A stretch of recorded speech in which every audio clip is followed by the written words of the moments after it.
சுதேசி மித்ரன் நேயர்களுக்கு வணக்கம். நான் உங்கள் காங்கிரஸ் செய்தி தொடர்பாளர் ஸ்ரீராம் கா. நடந்து முடிஞ்ச 2026 சட்டமன்ற தேர்தல் ஒரு மிகப்பெரிய ஆச்சரியத்தை கொடுத்தது எல்லாருக்கும். அது பெரிய மக்களோட வரவேற்பையும் கொடுத்தது.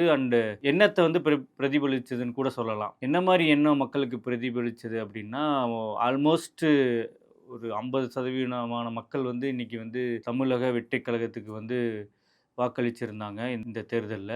ஸோ, அதோட எண்ணம் ஓட்டம் என்னவா இருந்ததுன்னா, மக்களோடது ஒரு மாற்றம் அப்படின்ற ஒரு விஷயத்த தான் எல்லாரும் குறிப்பா சொன்னாங்க. என்ன மாற்றம்? எந்த மாரி மாற்றம்ன்றத யாரும் டெப்த்தா சொல்லல. பட் அத நம்ம டெப்த்தா பார்த்தோம்னா, அது மாற்றம்ன்றது எந்த மாற்றம்னா, ஐடியாலஜிக்கல் மாற்றம். அதாவது கொள்கை ரீதியான மாற்றம். அதாவது திராவிடத்திலிருந்து பின்வாங்குற மாற்றம் கிடையாது இது. இது திராவிடத்துக்கு உள்ளேயே நடக்கணுன்ற ஆசைப்பட்ட ஒரு மாற்றம்.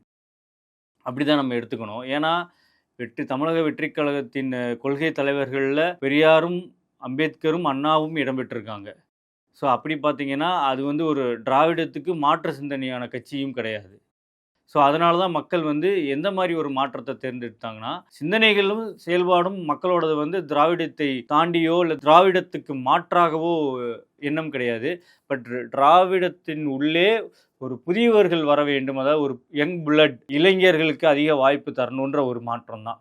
ஏன்னா, மீதி கட்சிகளாகட்டும், மீதி இருக்கிற திராவிட கட்சிகளாகட்டும், எந்த ஒரு கட்சியா இருந்தாலும், ஏற்கனவே இருந்த தலைவர்களே தான் திரும்ப திரும்ப போட்டியிடுற மாரி ஒரு சூழ்நிலை இருந்தது. பட் ஆனா, ஒரு புதியவர்களுக்கான வாய்ப்பு, இளைஞர்களுக்கான வாய்ப்புன்றது கொஞ்சம் மிக கம்மியாக தான் இருந்தது. இந்த தடவ திமுகல கூட ஒரு இளைஞர்களுக்கான வாய்ப்பு நெறையா தருவதா இருந்தாங்க. பட் ஆனா, அதுக்கப்புறமும் கூட ஒரு கம்மியான ஒரு கணிசமான ஒரு தொகையே குடுக்கப்பட்டது. ஈவன் விசிகோ, கம்யூனிஸ்ட் எதுவா இருந்தாலும், ஏற்கனவே போட்டியிட்டவர்கள் தான் திரும்பவும் அவங்களோட தொகுதிகள்ல போட்டியிடுற நிலைமைகள் தான் இருந்தது. ஸோ, இளைஞர்களுக்கான வாய்ப்பு, இளைஞர்களுக்கான அந்த கேட்ட ஓப்பன் பண்ணி குடுத்தது தமிழக வெற்றிக் கழகம்னே சொல்லலாம். காங்கிரஸ்ல இந்த தடவ இளைஞர்களுக்கு புதிய முகங்களுக்கு ஒரு நெறைய வாய்ப்பு குடுத்திருந்தாங்க. அந்த புதிய முகங்கள்ல வெற்றி பெற்றவர்கள் தான் இந்த 5 எம்எல்ஏக்கள்னு நம்ம சட்டமன்ற உறுப்பினர்கள்னு நம்ம குறிப்பிட்டு சொல்லலாம். அதிலேயே முக்கியமா குறிப்பிட்டு சொல்ல வேண்டியது என்னன்னா, நம்ம மேலூர் தொகுதிய பத்தி சொன்னோம்னா, அவர் ஒரு ஷெட்யூல்டு தனித்தொகுதி வேட்பாளர் அவரு. ஆனா, அவர ஒரு ஜெனரல் தொகுதியில போட்டு காங்கிரஸ் வெற்றி பெற வச்சிருக்கு. காங்கிரஸோட அலையன்ஸும் வெற்றி பெற வச்சிருக்குன்னு தான் தேர்தலுக்கு முன்னாடி சொல்லணும். ஏன்னா, அவங்க 2 பேரும் தான் இணைஞ்சு ஒர்க் பண்ணாங்க. ஸோ, அந்த தமிழக வெற்றிக் கழகத்தோட அலையையும் தாண்டி ஒரு 5 பேர் காங்கிரஸ்ல வெற்றி பெற்றாங்கன்றது ரொம்ப பெருமைக்குரிய விஷயம். அதுவும் அவங்கள்ல முக்காவாசி பேர் பார்த்தீங்கன்னா, இளைஞர்களா தான் இருப்பாங்க. குறிப்பா ஆமா, ஒரு பெண் வேட்பாளரும் இருக்காங்க. ஸோ, மக்கள் அவங்களுக்கு ஆதரிச்சு வாக்களிச்சதில மிக்க சந்தோஷம், மிக்க மகிழ்ச்சி. நன்றியும் கூட தெரிவிச்சுக்கிறேன்.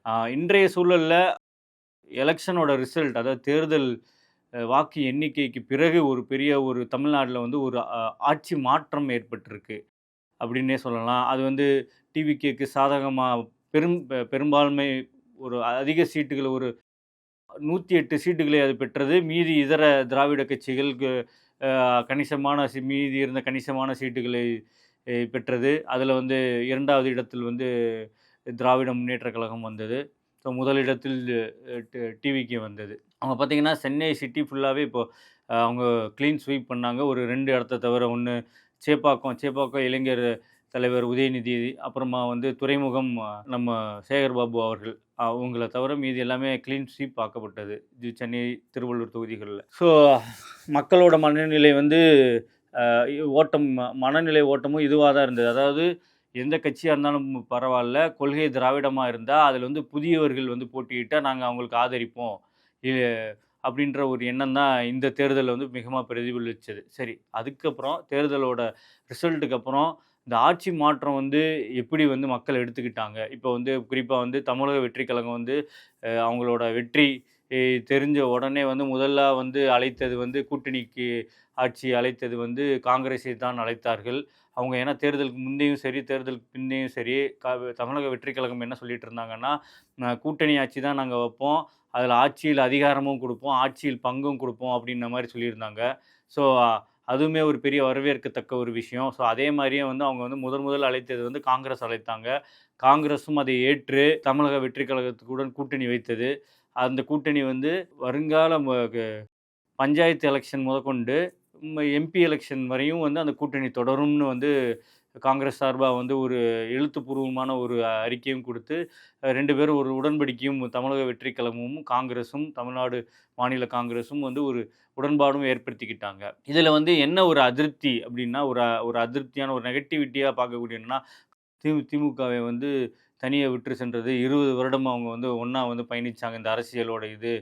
அவங்க வந்து ஒரு சனாதனத்துக்கும், பாசிசத்துக்கும், பிஜேபிக்கும் எதிரா வந்து ஒரே ஒரு கைகோர்த்து நின்ன ஒரு கூட்டணி வந்து இன்று வந்து விரிசல் அடைந்து வந்து புதிதா ஒரு பவர் வந்தோனே, ஒரு ஆட்சியில ஒரு அதிகாரம் கிடைக்குது அப்படின்றதுக்காக காங்கிரஸ் வந்து திமுக விட்டு போயிடுச்சு அப்படின்ற மாரி ஒரு நெகட்டிவான ஒரு விஷயம் வந்து பரப்பப்பட்டது. துரோகி அப்படின்ற ஒரு விஷயங்கள் கூட பரப்பப்பட்டது காங்கிரஸ் மேல. ஆனா அது தயவு செஞ்சு மக்கள் அத வந்து காங்கிரஸோட மேல் மட்டத்துல இருந்தும் சரி, இங்க மாநிலத்து அளவிலயும் இருக்கிற வந்து ஒரு முடிவு எடுத்த முடிவு வந்து மிக சரியான முடிவு. ஏன்னா காங்கிரஸ் எடுத்த உடனே போகல. தேர்தலுக்கு முன்னாடியே வந்து தமிழக வெற்றிக் கழகம் காங்கிரஸை அழைத்தது. பட் காங்கிரஸ் போகல. கூட்டணிய விட்டு குடுத்து போகல. திமுக கூட்டணியுடன் தான் இருந்தது. ஆனா அதுக்கப்புறம் வந்து என்னதான் ஒரு தனிப்பெரும்பான்மை தமிழக வெற்றிக் கழகத்துக்கு கிடைத்தாலும், ஆட்சி அமைக்க தேவையான அந்த ஒரு சீட் கெப்பாசிட்டி இல்லாதனால, அவங்க முதல் முறையா காங்கிரஸ்க்கு அழைப்பு விடுத்தனால, ஸோ காங்கிரஸ் தன்னோட நிலைப்பாட்டிலிருந்து மாறி போய் இணைந்தது. அதுதான் உண்மை. ஏன் அது இணைந்ததுன்னா, அவங்க வந்து போய் இணையலன்னா, அந்த தமிழக வெற்றிக் கழகத்துக்கு பேக் பண்றதுக்கு ஏடிஎம்கே இப்ப பாசிச சக்திகள் கூட இணைந்த ஏடிஎம்கே வந்து ரெடியா இருந்தது. ஸோ அவங்களுக்கு ஒரு வாய்ப்பு அளிச்சிறக்கூடாது. ஏன்னா, அவங்க கிட்டயும் ஒரு 30, 35 எம்எல்ஏ வரை இருந்தாங்க. அவங்க ஒட்டுமொத்தமா அவங்களுக்கு ஆதரவு குடுத்துட்டா, மீதி இந்த நம்மளுடைய திமுக கூட்டணியில இருக்க கட்சிகளும் அவங்களுக்கு வந்து ஆதரவு தேவைப்படாமல் போயிருக்கும். அப்புறம் வந்து தமிழ்நாடுல வந்து இன்டைரக்ட்டா இல்ல, டைரக்ட்டாவே வந்து உங்களுக்கு என்டிஏவோட ஆட்சி அமைந்திருக்கும் அப்படின்ற மாரி. ஏன்னா என்டிஏ கூட்டணின்னு இன்னைக்கு பார்த்தீங்கன்னா, காங்கிரஸ் கூட்டணின்னு தான் வந்து இந்தியா முழுவதும் பேசப்படுது தமிழ்நாடுல.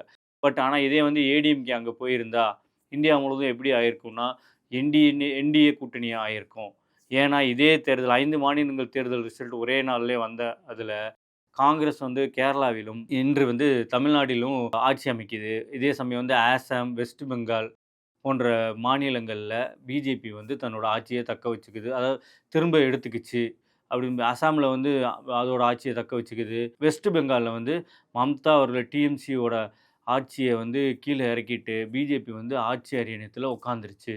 அது வந்து மிக வருத்தத்துக்குரிய விஷயம். ஸோ இதே மாரி ஒரு ஸ்டேட்டா இன்னைக்கு பார்த்தீங்கன்னா, இந்தியாவுல ஒரு ஸ்டேட்டா நம்ம இழந்துக்கிட்டு தான் வந்துட்டுருக்கோம். இன்னைய தேதிக்கு நீங்க அ ஓவராலா அந்த பொலிட்டிக்கல் மேப் எடுத்து பார்த்தீங்கன்னா, தேசிய கட்சியான பிஜேபி தான் 70% மேலான மாநிலங்கள்ல ஆட்சிய அமைச்சிருச்சு. கூட்டணி வந்து மிக மிக குறைந்த மாநிலங்களிலே தான் இருக்கு.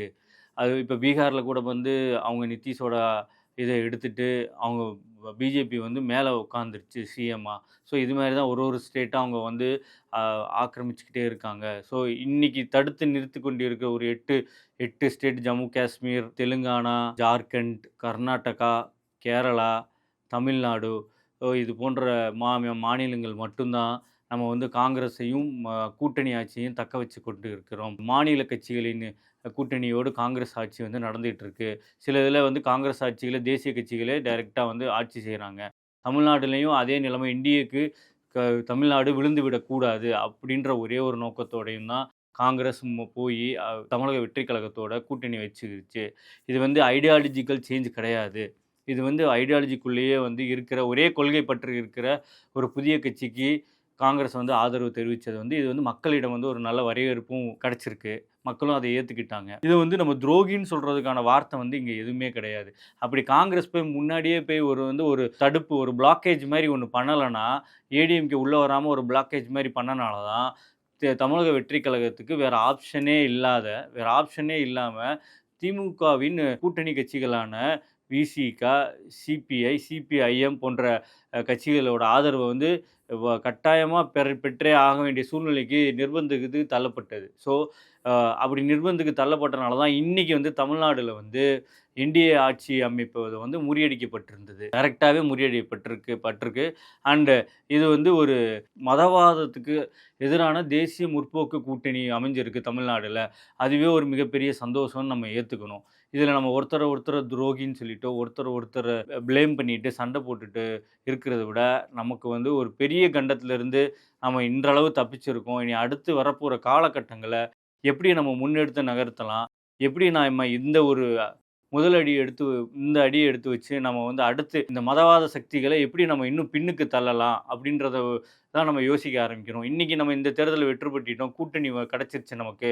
ஸோ, இப்ப நமக்கு ஆட்சியிலயும் கொஞ்சம் பங்கு கிடைச்சிருச்சு அப்படின்ற ஒரு சந்தோஷத்திலே திகைத்து விடாம, காங்கிரஸார் என்ன செய்யணும்னா, அடுத்து எம்பி எலக்ஷனுக்கு அடுத்த நாளிலிருந்து வரப்போற கார்ப்பரேஷன் எலக்ஷனா இருக்கட்டும் சரி, அடுத்து எம்பி எலக்ஷனா இருக்கட்டும் சரி, அதுக்கு வந்து அவ் அடு வரப்போற நாட்களிலே தன்னோட பணிகள துவங்க ஆரம்பிச்சு, புதிய கட்சி இணைந்த கட்சியோட வந்து பணிகள துவங்க ஆரம்பிச்சு, ஒரு வெற்றிக்கான பாதைய வந்து இன்னிலிருந்தே அந்த வேலைய ஸ்டார்ட் பண்ணாங்கன்னா, கண்டிப்பா வெகு விரைவில் 2029ல காங்கிரஸோட ஆட்சி இந்தியாவில் அமையும். மதச்சார்பற்ற கூட்டணியின் ஆட்சி இந்தியா முழுவதும் அமையும்ன்றது என்னோட வந்து தாழ்மையான கருத்து. அத மக்களும் அதுதான் விரும்புறாங்கன்னு நெனைக்கிறேன். ஸோ, நம்ம வந்து ஒருத்தர ப்ளேம் பண்ணாம, ஒருத்தர வந்து இது பண்ணிக்காம, இங்க திமுக வந்து மாநிலத்தில வந்து அவங்க கூட ஆட்சியில இல்லனாலும், மேல திமுக வந்து காங்கிரஸுக்கு உறுதுணையாவும், பக்கபலமாவும் இருந்து வரப்போற இனி அடுத்து எந்த ஒரு மக்களுக்கு எதிரான எந்த ஒரு பில்லையும் ஒன்று சேர்ந்து நின்னு தடுத்து, இந்த மதவாத சக்திகளை இது தோற்கடிக்க துணை புரியணும். மக்களோட என்னைக்கும் நிக்கணும் அப்படின்றது தான் எங்களோட கோரிக்கை. அத தாழ்மையோட கேட்டுக்கிறோம். ஸோ, மக்களவையில திமுக வந்து எந்த ஒரு நிலைப்பாட்டிலயும் வந்து மக்களுக்கு இந்த நம்ம இந்திய மக்களுக்கு எதிரான அந்த பாசிச சக்திகள உள்ள விடாத அளவுக்கு காங்கிரஸோட கைகோர்த்து நிக்கணுன்றது தான் என்னோட தாழ்மையான வேண்டுகோள். ஸோ, அத வந்து கண்டிப்பா நிறைவேத்தணும். மக்கள எந்த எந்த இடத்துலயும் ஏமாற்றிடக்கூடாது. இது வந்து தமிழ்நாடுல வந்து இது வந்து இயற்கையாவே இந்த மாரி நெறைய மாநிலங்கள் இப்போ பார்த்தீங்கன்னா, நம்ம கேரளால வந்து காங்கிரஸும் மேல வந்து காங்கிரஸும், கம்யூனிஸ்ட்டும் ஜாயிண்டா இருக்கும். கீழ வந்து ஸ்டேட் லெவல் பாலிடிக்ஸ்ல பார்த்தீங்கன்னா, காங்கிரஸும், கம்யூனிஸ்ட்டும் வந்து பிரிச்சு தான் வந்து எலக்ஷனே வந்து ஃபேஸ் பண்ணுவாங்க. தனித்தனியா தான் ஃபேஸ் பண்ணுவாங்க. ஸோ, அப்படி தான் இருந்தது. ஆனா, மேல் இடத்துல வரும்போது வந்து பாசிசத்த வந்து விடக்கூடாதுன்ற ஒத்துமை இருந்தது. ஸோ, அதே ஒரு ஒத்துமையோடு தான் நம்ம இனிமேவும் திமுகவும் சரி, காங்கிரஸும் மேல் இடத்துல வந்து மக்களுக்காக செயல்படணும்னு நான் தாழ்மையோடு கேட்டுக்கொள்கிறேன். இன்று தமிழகத்தில் ஆட்சி அமைத்திருக்கும் தமிழக வெற்றிக் கழக முதலமைச்சர் திரு ஜோசப் விஜய் அவர்களுக்கு என்னுடைய மனமார்ந்த வாழ்த்துக்கள். அவரு சிஎம்மா வந்து பொறுப்பேற்றுட்டாரு. இன்னைக்கு வந்து சட்டப்பேரவையில வந்து மீதி அடுத்த கட்ட முதல் சட்டசபை கூட்டியிருக்காங்க. ஸோ, அதில இப்போ பதவியேற்கிற ஃபங்ஷனும் நடந்துட்டுருக்கு. ஸோ, நான் வ முதலமைச்சர் திரு ஜோசப் விஜய் அவர்கள்ட்ட ஒரு தாழ்மையான ஒரு வேண்டுகோள் என்ன வைக்கிறேன்னா, உங்களுக்கு மக்கள் வந்து பேரும் ஆதரவு குடுத்தது வந்து நீங்கள் சொன்ன ஒரே ஒரு விஷயத்த நம்பி தான். நீங்க அந்த இலவசங்களோ, எதுவோ வந்து அது 2ஆம் பட்சமா இருக்கும். ஆனா, உங்க மேல மக்கள் வந்து ரொம்ப எதிர்பார்க்கிறது என்னன்னா, நீங்க சொன்ன அந்த ஒரு வார்த்தை, ஊழல் இல்லாத அரசியல். அத நீங்க எப்படி கொண்டு வர போறீங்க? அத நீங்க வந்து எப்படி அத செயல்படுத்த போறீங்க? ஏன்னா, நீங்க பதவி ஏற்கிற அன்னைக்கு கூட சொன்னீங்க, நானும் வாங்க மாட்டேன், உங்களையும் வாங்க விடமாட்டேன்ற மாரி ஒரு நல்ல ஒரு டயலாக் சொன்னீங்க. ஸோ, அத நீங்க வந்து கண்டிப்பா நீங்க நிறைவேத்துவீங்க. இந்த உங்களுடைய ஆட்சி 5 வருட ஆட்சி ஊழலற்ற ஆட்சியும், ஊழல ஊழலை ஒழிக்கும் ஆட்சியும் ஆக இருக்க வேண்டும் என்பது என்னோட பணிவான வேண்டுகோள். நன்றி, வணக்கம்.